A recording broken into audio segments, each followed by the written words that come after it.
la synthèse. On identifie facilement un énoncé de probabilité conditionnelle, puisqu'il est en deux étapes. La deuxième étape, dépendant de ce qui s'est passé à la première étape. Si, sinon... Ce type d'énoncé appelle systématiquement un arbre de probabilité. Il existe 4 types de raisonnement, selon ce que vous demande. Dans les deux premiers cas, l'énoncé va imposer deux choses. Une sur chaque étape. Il nous dira A et B, ou bien B sachant A. Il suffit de bien lire et de traduire mathématiquement. Soit on doit avoir A puis B, et donc on s'impose une branche de l'arbre, ou bien sachant A, on a déjà A et on doit juste aller en B. Donc c'est la deuxième partie de la branche. A et B, c'est donc le produit P de A fois P de B sachant A, d'après le cours ou d'après le bon sens. Et P de B sachant A, bah du coup c'est une lecture directe. Il arrive dans certains énoncés assez rares qu'on nous donne P de A inter B au lieu de P de B sachant A, auquel cas, par un simple quotient issu de la formule précédente, on retrouve P de A inter B divisé par P de A qui nous redonne le résultat. Ensuite, le plus classique, on m'impose B mais sans indice sur la première étape. Probabilité de B, on prend alors toutes les manières d'y arriver, ce qui se traduit par la formule des probabilités totales.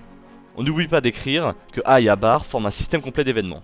Et en fait, ce n'est que la somme de plusieurs branches, comme on a vu dans la première case. Pour aller en B, je peux aller en B en passant par A, ou en B en passant par A bar. Mais la somme de tous ces cas me redonne la probabilité de B, c'est assez intuitif. Un peu plus fin, et souvent la dernière question de l'énoncé, puisqu'on pioche dans les éléments qu'on a démontrés avant, la probabilité de A, sachant quelque chose sur la deuxième étape, sachant B. C'est-à-dire qu'en fait, on raisonne à l'envers. La formule du cours me donne alors P de A inter B sur P de B, et P de A inter B c'est la première case, P de B la troisième case.